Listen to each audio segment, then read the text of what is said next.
São Paulo faz forte cobrança à Conmebol em reunião. Vamos comentar aí sobre isso? Tem polêmica aí envolvendo o jogador do São Paulo, tem jogador inscrito e já liberado para poder voltar a jogar pelo São Paulo e várias outras notícias do Tricolor para a gente trocar aí uma ideia, belezinha? Tranquilão, meu parceiro? Vamos embora para as notícias do São Paulo. Hoje tem São Paulo em campo, mas daqui a pouco a gente fala mais sobre essa partida aí contra a equipe do Ceará. Quero começar o vídeo aí falando sobre um jogador que tá muito mal em 2025, que é o Bobadilla, né? Teve até um momento que foi titular do São Paulo na temporada passada, né? Por um bom tempo na temporada passada, os volantes, a dupla de volantes era Alisson e Bobadilla. Hoje é Alisson e Marcos Antônio, tá? Informação aí do Alexander Vieira. Olha aí, rapaziada. O São Paulo tenta recuperar o Bobadilla. O jogador não começou entre os titulares esse ano, mesmo com os desfalques, tendo atuado em alguns minutos nas últimas partidas, entrando no segundo tempo. A avaliação é que o jogador é um ótimo ativo para uma venda futura e também pode voltar ao bom nível apresentado em 2024, onde foi titular. No início da temporada, houve sondagens, mas não chegou uma proposta oficial pelo jogador. Então o São Paulo trabalha para poder recuperar o Bobadilla. Até falar, muitos vão falar, pô, Gabriel, mas ele nunca jogou nada. Cara, ele fez alguns bons jogos no ano passado, entendeu?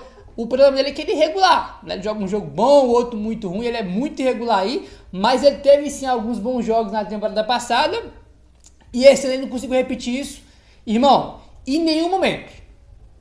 Como eu falei, teve alguns jogos na temporada passada que ele era titular junto com o Alisson. Hoje é o Marcos Antônio de forma incontestável. Hoje ninguém fala, pô, tem que tirar o Marcos Antônio e colocar o Bobadilla. Ninguém fala isso, porque ele tá muito mal, entendeu? Porra, no Paulistão dele que ele entrou foi muito mal. Entregou o gol lá contra a Portuguesa, foi muito mal nos jogos que entrou, entendeu? E vinha entrando cada vez menos. A tendência hoje é que ele comece como titular, porque o São Paulo vai entrar com um time bem mesclado, então hoje ele deve começar entre os 11 iniciais contra o Ceará. Vamos ver se ele consegue fazer o primeiro jogo bom dele na temporada, tá? E realmente ele é um ativo interessante para venda, porque ele é um jogador jovem, tá? Ele já tinha muita expectativa nele quando ele jogava no Cerro Porteño, antes do São Paulo trazer ele para cá, e é um jogador de seleção, e isso valoriza muito o jogador. A Gabriel é do Paraguai, mesmo assim, ele mesmo sendo da seleção do Paraguai, isso valoriza o jogador, entendeu? Isso valoriza o jogador aí, apesar que ele também perdeu a titularidade na seleção nos últimos jogos, aí, porque ele realmente vive um momento muito abaixo aí do que viveu no ano passado, né? Torcer para ele recuperar o futebol dele, hoje deve ter uma chance, vamos ver se ele consegue abraçar essa oportunidade, belezinha? O São Paulo é a equipe que mais cedeu finalizações ao gol nas 5 primeiras rodadas do Campeonato Brasileiro. Levantamento feito pela página Data Futebol. Rafael também é o goleiro que mais evitou gols no torneio. E é o 5º goleiro que mais fez defesa por partida, tá? Isso aqui é bom e ruim. Como assim, Gabriel, é bom e ruim? O ruim é que o São Paulo é a equipe que mais cedeu finalizações ao gol, né? Então o São Paulo é o time que mais sofreu finalizações no gol nessas 5 primeiras rodadas do Brasileiro. Isso é muito ruim, evidentemente. Isso mostra uma fragilidade aí e uma facilidade do time do adversário em finalizar para o nosso gol, o que é muito ruim.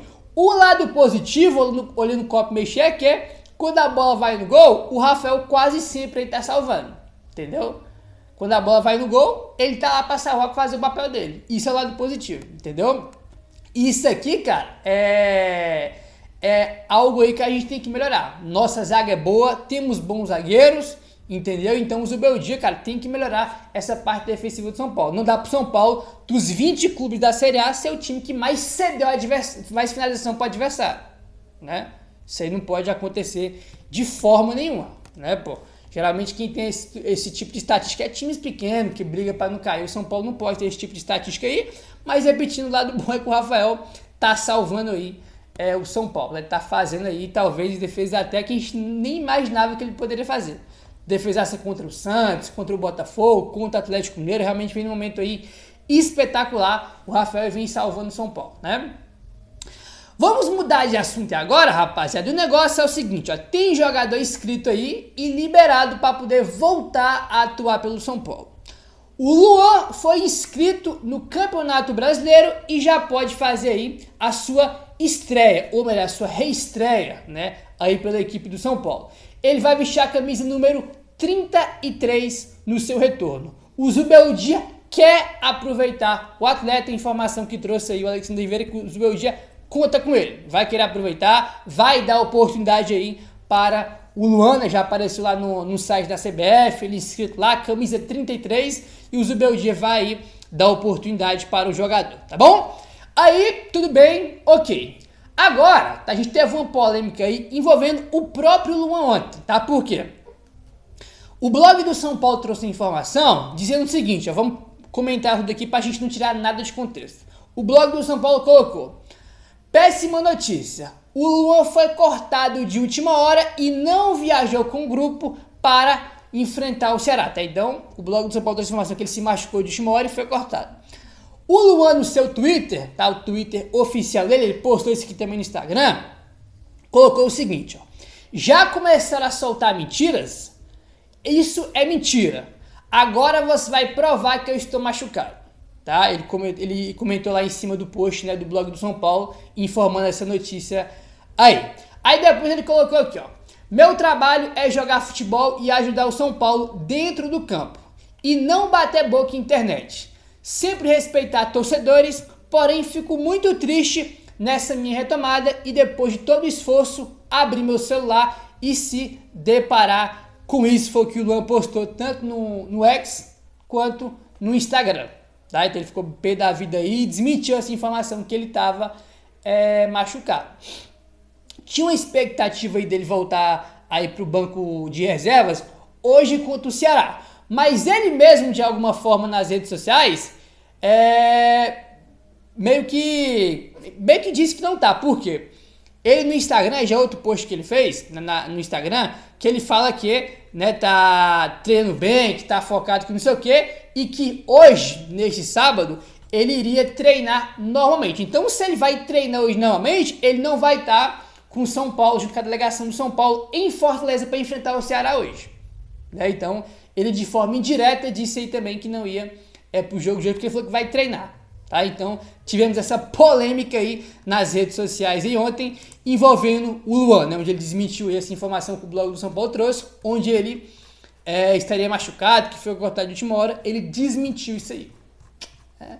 Enfim, falando especificamente do Luan, né, as informações que tem é que ele está bem fisicamente, mentalmente, se o Boja quer aproveitar ele, foi inscrito agora. Vamos ver aí que em breve, nos próximos jogos, ele deve estar aí no banco de reserva do São Paulo para ser uma opção ali para o Zubeldia, né? Vamos aguardar aí. Belezinha, meu parceiro? Vamos mudar de assunto aí agora. E o negócio é o seguinte: olha só essa informação aqui. Isso aqui diz muito sobre o momento do São Paulo. Não o momento, né? Sobre os últimos anos aí que vive o São Paulo. Segundo o Éder Traschini, que é setorista do São Paulo no UOL, o Conselho Deliberativo criou uma comissão para investigar o déficit de 2024 do São Paulo, que foi de 289 milhões de reais, que é o maior déficit da história do São Paulo, tá? Então, o Conselho Deliberativo do São Paulo criou uma comissão para investigar o déficit do São Paulo. Isso aqui é muito curioso, por quê? Porque aquele negócio que a gente fala, não tem nenhum tipo de transparência, é um clube muito fechado, obscuro, que ninguém sabe de nada, né? O presidente não dá entrevista, e a gente comentou muito quando saiu, não quando saiu o déficit, né? Porque quando saiu o déficit no balanço, aí todo mundo já sabia disso desde o ano passado que teria um déficit gigantesco. Então, quando saiu o balanço, só saiu o que já era esperado e comentado antes. Esse déficit aqui do São Paulo de 289 bilhões ano passado, ele é um negócio impressionante. Por quê? Um pedaço do déficit, tá? Uma parte desse déficit é porque o São Paulo não bateu a meta orçamentária de venda de jogador, tá? Agora, todo o resto do déficit, a gente não sabe o porquê. Lembrando que na janela do meio do ano passado, o São Paulo não gastou dinheiro em nenhuma contratação. São Paulo trouxe o Jamal Lewis, né, lá por empréstimo, e trouxe também o Santilon. São Paulo não comprou jogador na janela do meio do ano. Então, cara, por que tem esse déficit gigantesco? Por quê? Além, né, da parcela do déficit que é de não venda de jogadores. O que aconteceu para ter um déficit gigantesco? Ninguém sabe. ninguém justifica, ninguém sabe. Tanto que o conselho está investigando esse déficit aí. Né? Não tem transparência, é assim que São Paulo vive, entendeu? É assim que São Paulo vive, que é um negócio assim impressionante, cara. São Paulo, assim, a gente nunca sabe nada, a gente sempre desconfia das coisas por motivos óbvios, né? Porque não tem transparência, ninguém é claro em nada, então é realmente bastante complicado isso aí, tá? Falando na dívida do São Paulo e principalmente sobre esse déficit aí ainda, o Outen Aires, que é o presidente aí do Conselho Deliberativo do São Paulo, ele deu uma entrevista pro UOL, tava falando sobre o déficit aí do São Paulo, tá? Olha só, abre aspas aí pra ele. Olha, teria uma consequência se houvesse algum tipo de desvio de finalidade, mas não é o caso. As pessoas se assustam muito com a visão de um déficit e de uma dívida, mas o problema é saber o quanto disso é investimento e o quanto não é. Você pode ter zero de dívida, mas também está numa situação muito ruim. Ter muita dívida, mas você está convertendo isso em investimento de forma que lá na frente você vai ter um retorno. O intuito é verificar o quanto desse déficit será convertido em investimento ou não.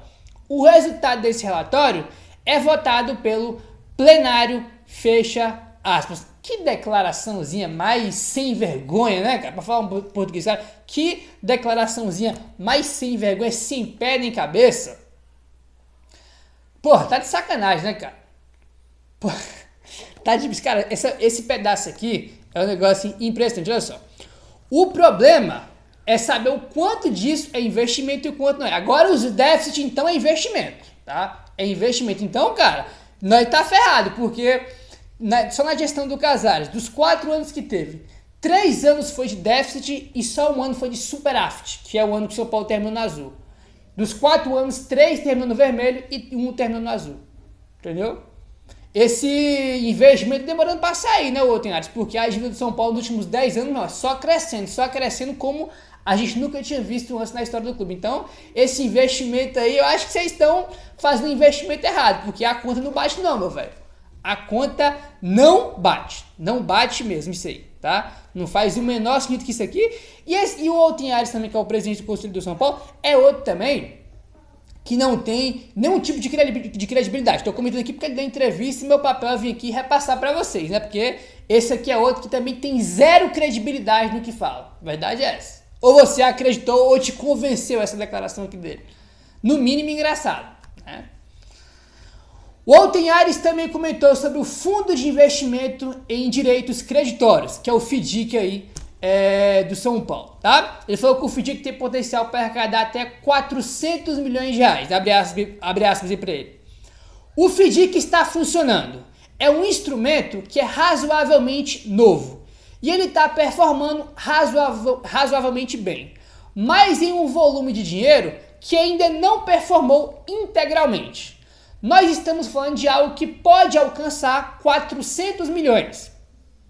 Nós estamos tratando esse assunto não faz nem 4 meses. Então ele está performando, mas não na sua integridade. Está dentro do que se esperava, fecha aspas. Se eu não me engano, o São Paulo ia querer arrecadar aqui esse fundo aí 240 milhões, se eu não tenho nada, que era para pagar ali as dívidas bancárias de curto prazo, mas segundo ele pode chegar aí até a 400 milhões de reais e não arrecadou, né, de forma integral ainda, mas está no volume ali que se espera. Então está do jeito que se espera, então tá aí de forma positiva, né, o fundo aí que o São Paulo está arrecadando para pagar aí essas dívidas bancárias do São Paulo, tá bom? Vamos mudar de assunto agora, rapaziada. Olha aí, informação do Globoesporte.com.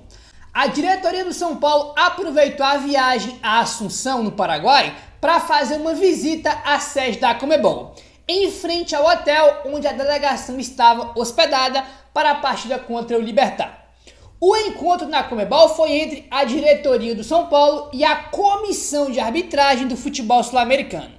A ideia do São Paulo foi reforçar a necessidade de árbitros experientes em suas partidas na Libertadores. Então o São Paulo teve uma reunião com a Conmebol, né, para fazer aí um bastidor em relação à arbitragem para os jogos do São Paulo na competição. O que é muito interessante isso aqui, porque é algo que a gente sempre cobra da diretoria, que é o raio do bastidor, trabalhar, cobrar, encher o saco, né, desses caras, porque tem que se impor, entendeu, cara? Tem que se impor aí, porque você vai prejudicar toda hora e nunca acontece nada, tá?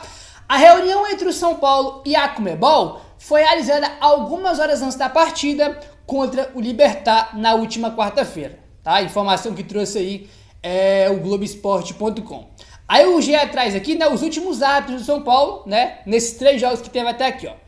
Até aqui os jogos do São Paulo foram apitados pelo chileno Felipe Gonzalez, de 45 anos de idade, no jogo com o Tajeres na estreia, né? Foi apitado aí o jogo do São Paulo contra o Alianza Lima.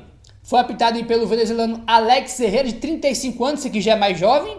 E no último jogo contra o Libertad, quem apitou aí foi o chileno Christian Garay, de 36 anos de idade, né, que é um árbitro também mais jovem, tá? Então o São Paulo foi aí na Conmebol fazer aí uma cobrança, né, um pedido aí, uma conversa, pressionar a Conmebol para colocar aí árbitros experientes nos seus jogos na competição. Enfim, não sei se isso aqui é o suficiente, mas pelo menos já é alguma coisa. A gente reclama tanto sobre o bastidor do São Paulo, já é alguma coisa, já é o início, né?